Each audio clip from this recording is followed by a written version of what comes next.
mi, fa, sol. J'ai tout au bout des doigts des notes qui s'envolent et qui vont se poser. Je ne sais plus très bien s'il a tout oublié, le petit musicien. En attendant, je joue un peu n'importe quoi. J'ai les frissons partout, tu es trop près de moi. Et j'ai perdu la tête, il faut changer de ton. C'est le noir pointé au bout de mon crayon. Je chante un peu plus bas, il faut que l'on s'accorde. J'harmonise tout ça, il faut que tout concorde. Et de dièse en bémol, je monte et je descends et ma guitare s'affole. Je sens que tu m'attends, je sens que tu m'attends. Je sens que c'est pas ça, palali talala. Jalma? Ouais. En Ouais. pleine répétition ou en pleine création? C'est les deux. C'est un texte qui est... Bon, c'est un petit texte comme ça qui date un peu maintenant. Puis j'ai trouvé cette musique dessus. Alors, comme j'ai pas beaucoup de mémoire musicale, je la mémorise un peu tranquillement.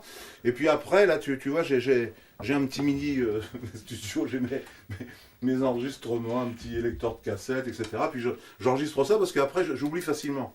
Parce que tu Donc, sais, moi, je suis pas un compositeur. Hein. Là, on est dans ton univers, là. Ah, là, on est chez toi, là. C'est mon Là, antre, là. Personne voilà. ne sait où c'est. La tanière. C'est mon petit coin. J'ai mon petit micro, mes petits magnétophones, mes papiers, mes guitares, mes livres. J'ai même un lit si je veux. Il y a une salle de bain. Je peux m'enfermer, je suis autonome, là, tu vois. Ouais, je suis bien. Là. Ouais, c'est mon petit...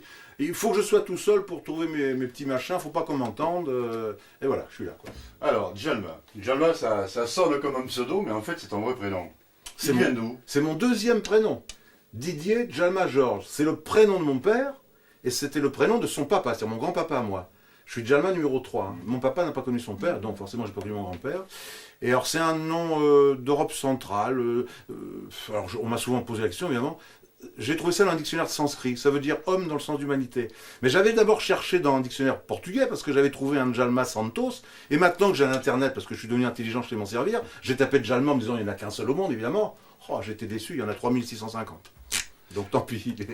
Et alors, Jalma Georges, Ouais. il était comment, le petit Jalma? C'était quel genre de gamin? Bon, gentil, je crois. Ouais, je crois que j'étais un gamin assez gentil. Bon, turbulent comme tous les gamins à la campagne, sûrement. Et déjà intéressé par le spectacle. Alors voilà, oui. Ouais, parce que bon, j'étais dans un petit village de Normandie, hein, je suis en Normandie, et j'étais déjà intéressé par le spectacle. Quand à l'école, bon, ça se fait encore, hein, quand on y avait les petites scénettes à la fin d'année, etc., moi j'étais toujours le premier pour dire « Ah, moi, madame, je veux bien faire un truc, etc. » Ça me plaisait. Alors, est-ce que c'était du cabotinage? Est-ce que c'était le plaisir de faire plaisir aux autres? J'en sais rien. Mais je sais que ça me plaisait, ça c'est sûr. De monter sur scène, ça me plaisait, ça c'est certain. Ouais. C'était venu comment? Est-ce qu'il y avait beaucoup de musique chez toi? Non, il y avait un poste de radio, mais mon papa était boulanger, ma maman vendait le pain à la boutique, et à la campagne, dans ce temps-là, je te signale que le boulanger n'avait pas le temps de s'amuser. Hein. Donc il y avait un poste de radio, donc forcément, j'ai écouté un peu de musique, les premières chansons que j'ai pu entendre ou écouter, c'était Lynn Renaud, c'était André Claveau, tu vois, ça remonte pas hier. Bon, c'est des souvenirs de postes de radio. Et après... non, puis on n'avait pas de musique à part ça, quoi, tu vois. Alors, il y avait une chose qui m'apportait, le samedi, parce qu'on allait à l'école le samedi de mon temps, le samedi après-midi, on nettoyait comment ça s'appelle, les pupitres, mais de temps en temps, mon maître d'école sortait son saxophone. Il avait un saxo, il jouait du saxo. Et là, ça m'intéressait, là, quand il sortait le truc, là, j'étais impressionné quand même de voir qui jouait. Ça te plaisait de monter sur scène? Ouais. Tu aimais faire l'artiste, mais est-ce que tu pensais que tu deviendrais un artiste? Est-ce que tu avais envie de le devenir?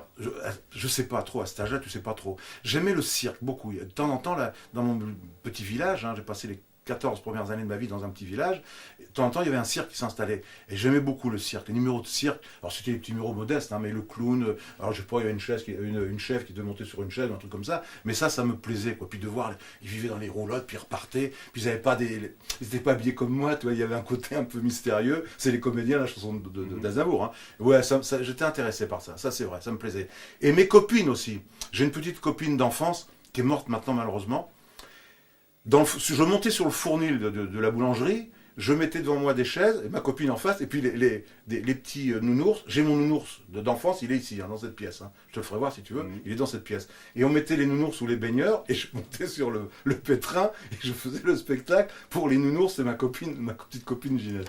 Bon, après, si tu veux, il y a la vie au village, il y a la petite enfance, la petite école, puis le lycée. Ouais, puis les études. Ouais. Ça se passe comment? Disons, adolescent, ça s'affirme un petit peu plus. Ah oui, mais attends, mais je pars en pension très tôt. Hein. Je crois que j'ai 9 ans quand je pars en pension. Et pour le petit gamin que j'étais, c'était un peu dur. Dans une école religieuse. Non pas parce que mes parents voulaient me mettre dans une école religieuse, mais j'étais un an trop jeune pour aller dans le lycée laïque.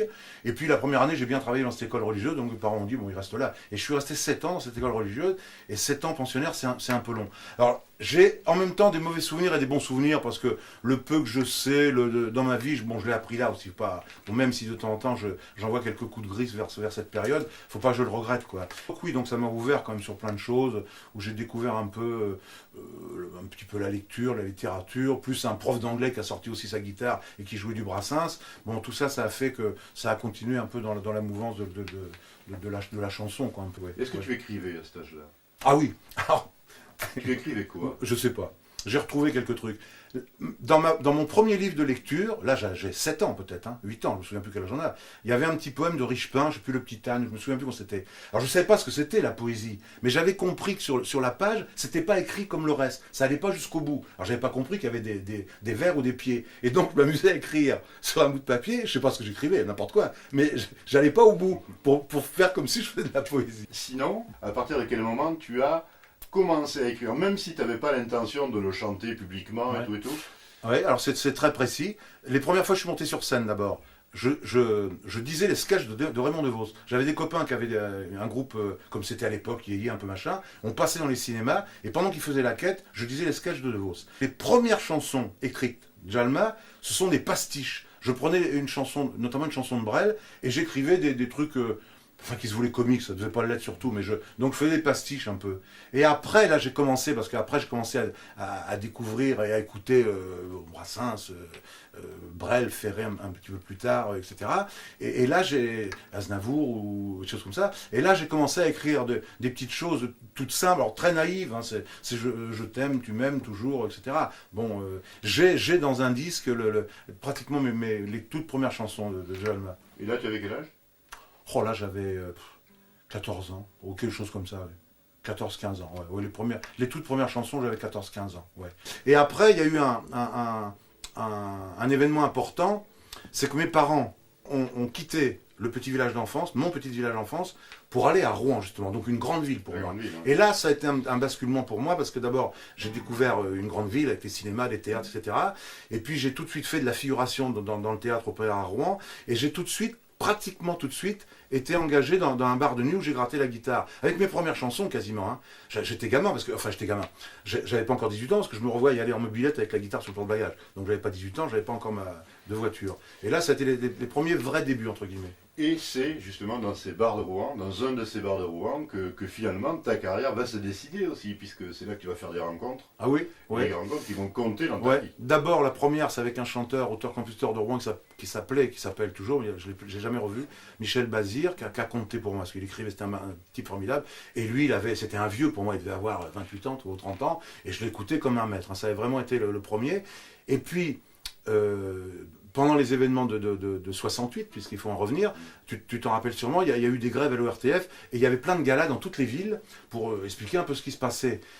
J'étais alarmé à cette époque-là, donc j'ai fait le mur pour aller chanter, et comme j'étais le petit régional de l'époque, il y avait du monde, hein, il y avait au moins 3000 personnes dans la salle, et j'ai fait, bon pardon de le dire, mais c'était vrai, j'ai fait un triomphe, quoi. Les gens debout, etc., Jalma, et je me suis retrouvé en photo dans le journal le lendemain, alors que j'étais à l'armée, j'étais censé être enfermé dans la caserne, et j'avais fait le mur pour aller chanter. Donc je te raconte pas la suite. Mais ça a été la première rencontre avec Luc Berrimont, qui était un poète, producteur, voilà, à France Inter, qui était un petit peu le Foulquier de l'époque, on va dire. Hein. L'émission s'appelait La fine fleur de la chanson française. Et là, c'est parti, parce que j'étais embarqué dans cette histoire. J'ai eu la chance de gagner une session. Ça m'a emmené à Paris, où j'ai fait Bobino avec Mouloudji. Et là, ma petite carrière parisienne, entre guillemets, a démarré là-dessus. Ouais.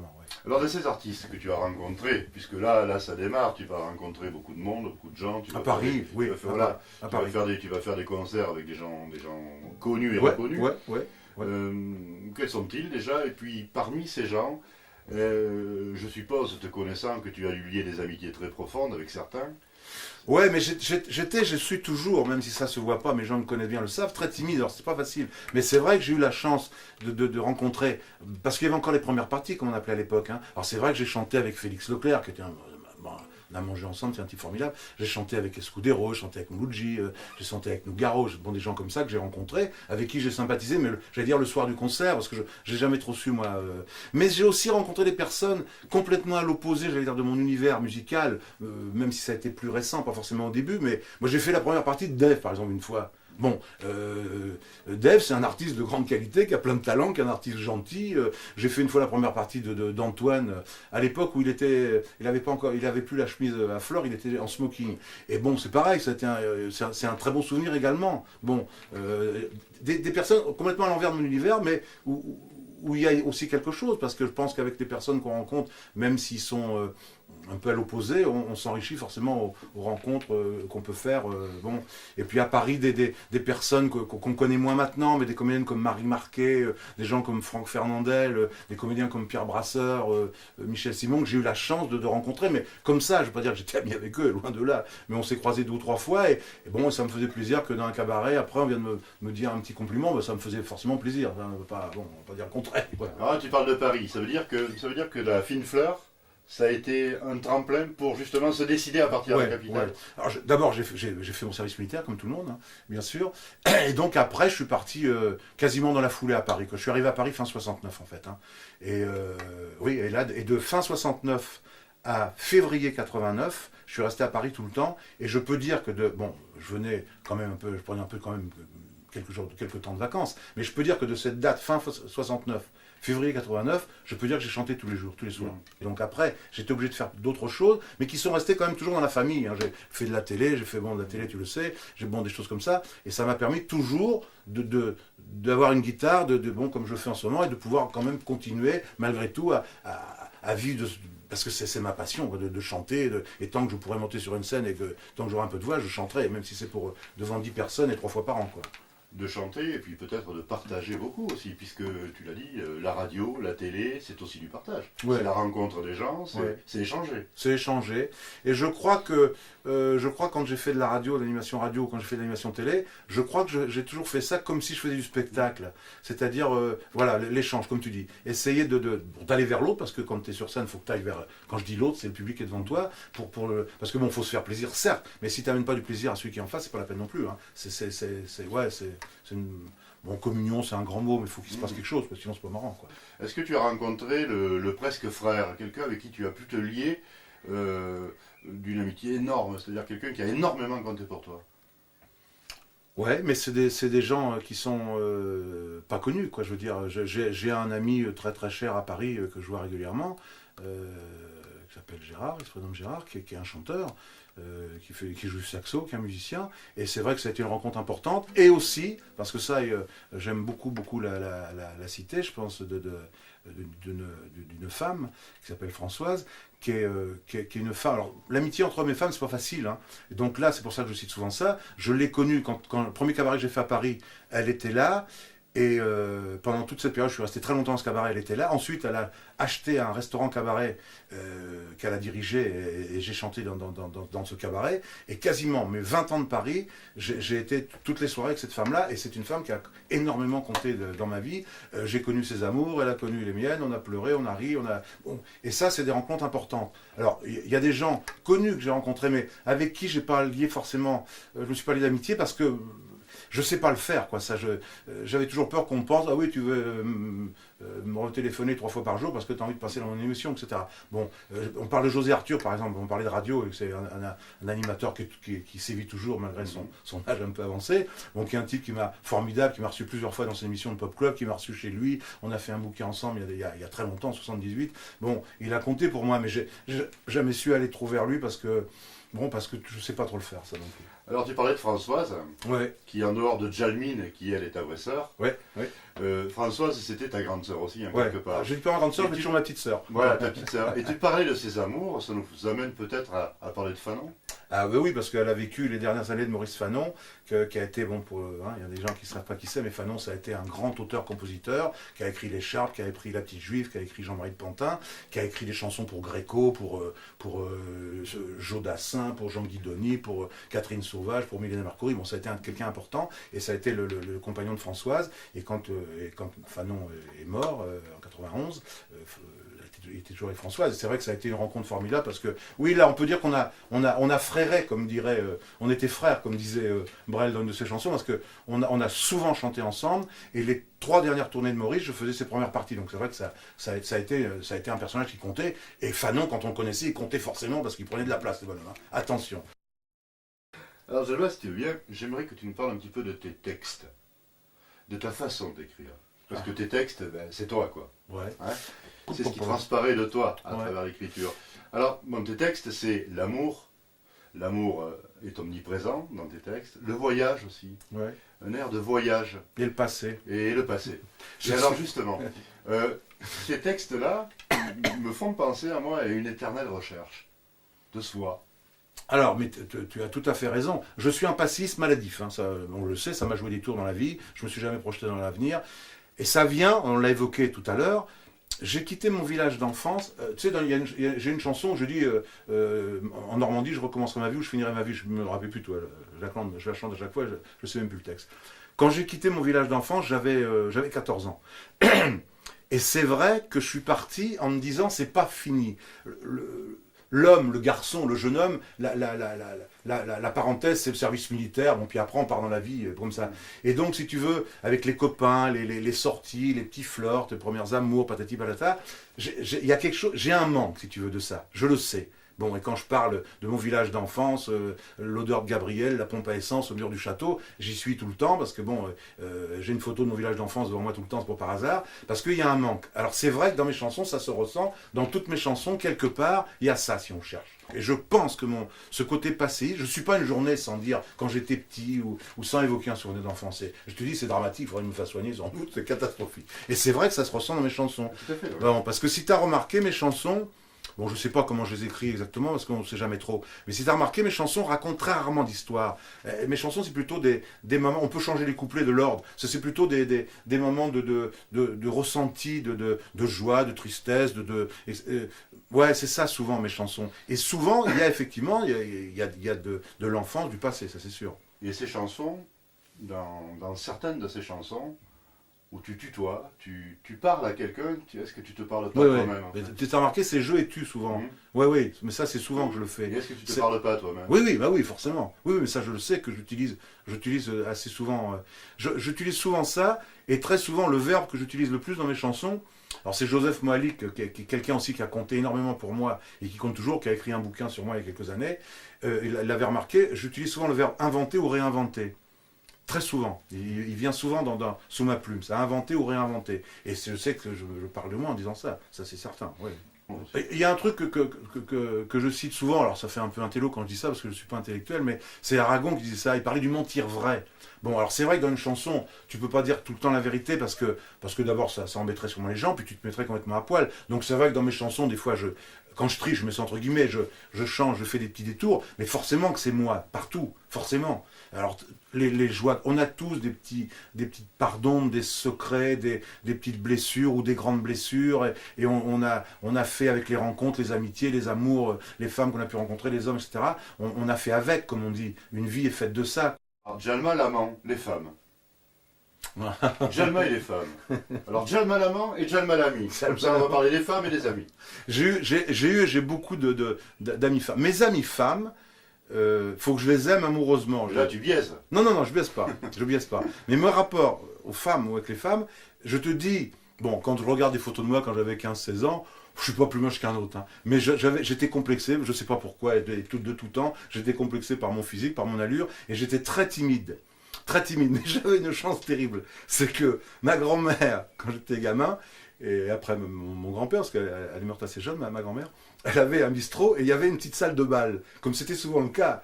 Et donc moi, j'étais toujours au bal, même petit.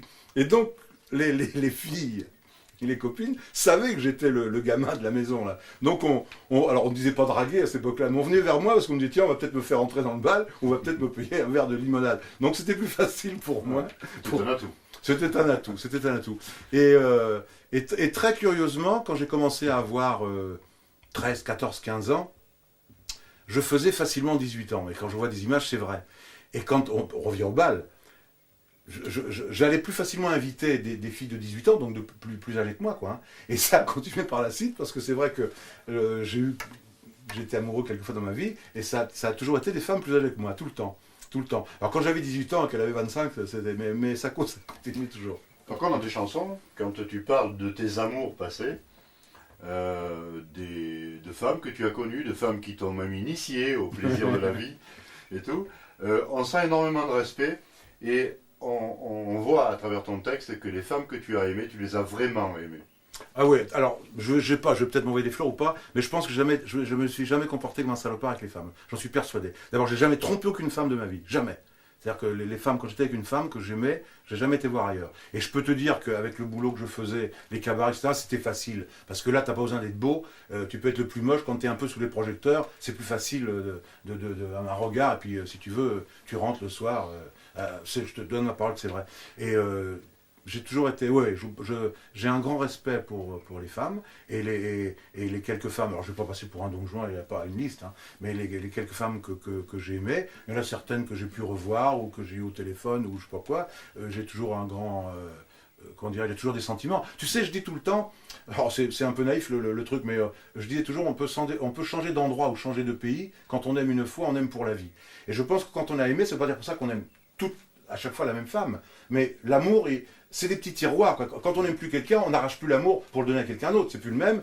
Il est dans un tiroir ou il est dans un petit coin du cœur et tu as toujours aimé. Même moi, j'ai des gens que je n'aime plus, si tu veux, mais l'amour, il a existé forcément. Donc cet amour-là, il est là. C'est comme en amitié. Moi, je suis très fidèle en amitié. Hein. Comme je dis tout le temps, je suis un peu con, je suis tellement fidèle en amitié que je continue à aimer des gens que je n'aime plus.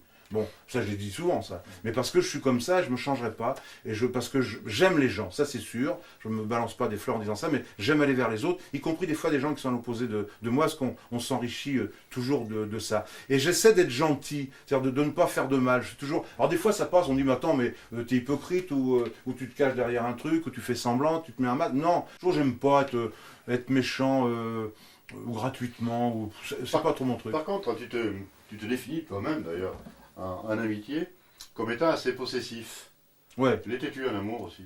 Ouais, oui, c'était... Ouais. Non, mais je crois qu'on l'est un peu tous. Moi, tu vois, par exemple, quand je fais la rencontre de quelqu'un, je parle homme, là, l'amitié, hein, un homme, et on se lie d'amitié, et puis il m'invite chez lui. Le premier soir, s'il y a quelqu'un d'autre, je suis pas content. Le premier soir, j'aime bien l'avoir pour moi tout seul. Et moi, je fais un peu comme ça. Hein. Si quelqu'un que j'invite pour la première fois chez moi, en général, je préfère être tout seul avec lui. Après, je présente d'autres personnes, je le connais. Mais oui, je suis assez... Oui, je l'admets facilement que ouais, les gens que j'aime bien les avoir pour moi. Mais j'aime bien aussi les rencontres collectives, comme on dit. Hein.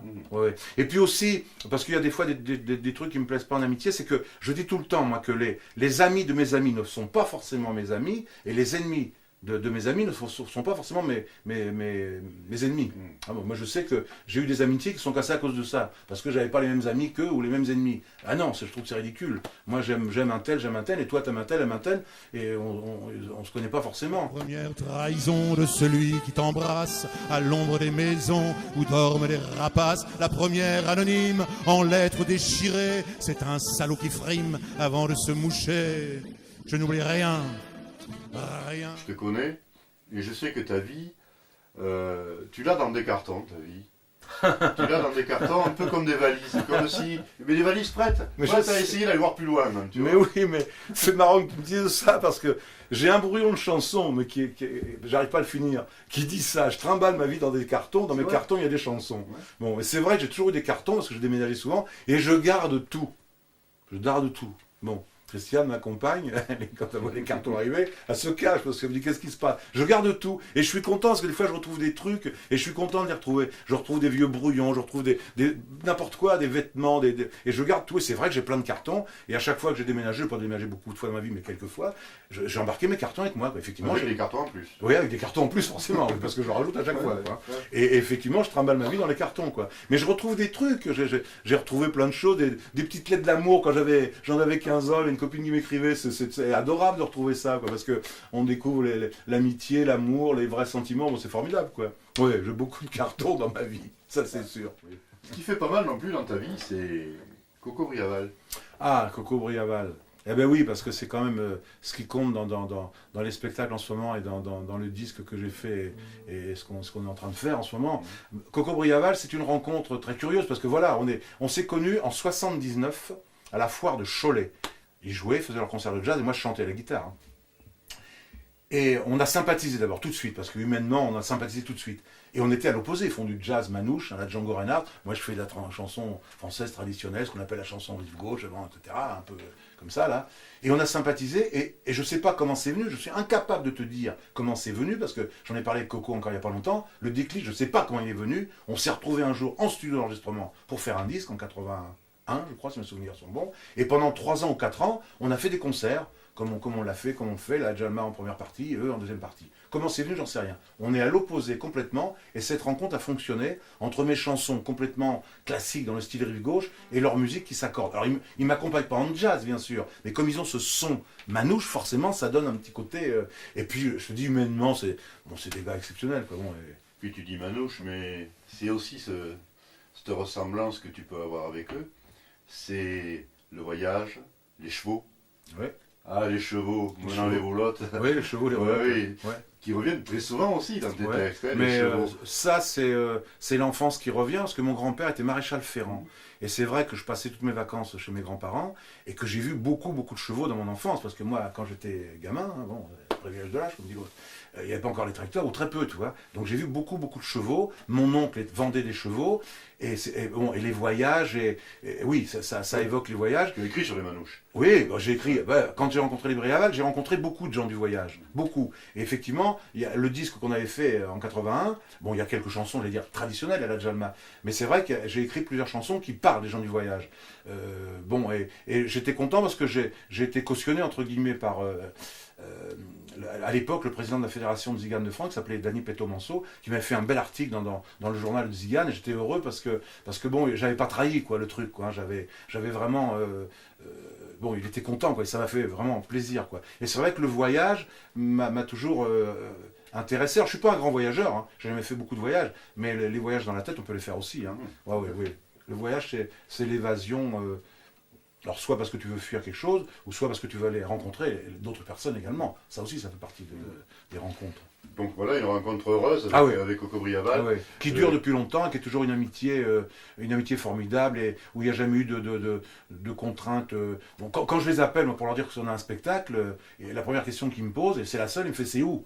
Alors qu'un autre musicien, il fait c'est combien d'abord ? Bon, avec eux, non. Quoi. Bon, et ça, c'est pas souvent. Quoi. Cela dit, ça se voit sur scène, et ça se voit quand on écoute la musique, la complémentarité qu'il y a. En plus, bon, tu as compris, ce sont les 3 frères, plus le fils de Coco, et ça se sent. Et puis en plus, c'est vrai que, bon, c'est bien qu'il reste une trace de ça avec ce DVD, c'est que là, il y avait une émotion particulière, enfin de ma part. Bon, tu me connais, je pars facilement à l'émotion, et je pleure facilement, mais là, il y avait quelque chose, parce que il y a plein, et le petit film, il se refaisait, quoi. On était en coulisses, on retrouvait les mêmes déconnantes, comme on dit, pour essayer de ne pas avoir le trac, et sur scène, on retrouvait plein de réflexes qui dataient d'il y a longtemps, parce que là, on recommence à refaire des spectacles, mais on a été longtemps sans en faire. Et c'est vrai qu'il y avait une émotion particulière de se retrouver ensemble, ça c'est sûr. Bah oui, évidemment. Quoi. Et l'émotion, elle n'est pas calculée, elle n'est pas intellectuelle cette fois-là, elle sort du cœur, quoi, complètement. Quoi. Mais j'ai la chance d'avoir pu faire jusque-là des choses à côté qui étaient dans ce que j'aimais faire, et de continuer quand même à chanter. Alors évidemment, je préférais être parti tous les week-ends sur les routes, hein, c'est sûr. Mais c'est vrai qu'il ne faut pas non plus faire les imbéciles. Hein. J'aurais bien aimé que ça fonctionne, si tu veux, hein, que ça marche. C'est-à-dire qu'on réussisse au sens où on l'entend. Bon, le hasard. Alors, soyons modestes, peut-être que je n'avais pas les qualités pour, ou peut-être que je n'ai pas ouvert les portes qu'il fallait. Est-ce que, après ce petit bilan, tu te sens prêt à poser les cartons et à les ouvrir ? Les cartons, je peux te faire voir 2 ou 3 petites choses que j'ai dans les cartons, mais il y a des choses que j'aimerais bien te faire voir, et je suis incapable de dire où c'est, mais c'est vrai qu'il y a 2 ou 3 petites bricoles que je peux te faire voir, ou qu'on aura peut-être eu l'occasion de voir depuis que tu me fais parler, que je te raconte des bêtises, et en sachant que j'espère que ça intéressera quelque peu les personnes qui auront écouté éventuellement le DVD. En tous les cas, ça restera pour ma fille ou ma petite fille, parce que ça aussi, ce sont 2 femmes qui comptent. Voilà. Fille danseuse. Fille danseuse qui vit à Séville. Ouais, le flamenco, la danse flamenca, c'est sa vie, et c'est vrai que je suis heureux qu'elle soit dans le milieu artistique aussi. C'est toi qui lui as donné cette envie de... Je sais pas, quand elle était toute petite, elle a été au cours de danse, elle a fait du classique, elle a fait des claquettes, elle a fait la danse jazz, et puis un jour elle a fait du flamenco, et la danse flamenca, elle a senti que c'était son truc, et elle a commencé à danser très très tôt sur scène, et puis après elle a voulu aller à Séville, à l'Académie de danse, pour se perfectionner, pour danser, et pourquoi pas avec des troupes, ou donner des cours, etc. Et visiblement, ma petite fille a envie aussi peut-être d'aller vers l'artistique, bon, et tant mieux, bon, pourquoi pas. Ta fille, c'est Aurélia. Oui, ma petite fille, c'est Anaïs. C'est Anaïs. Ah ouais. Ah oui, ça c'est les femmes de ma vie, ça aussi, on peut pas oublier ça. Esmeralda, danse pour moi, danse. Esmeralda, danse, moi t'es pour moi, danse. Aurélia, tu es mon Esmeralda, tant que tu danseras pour moi, j'aurai 20 ans de moins que toi.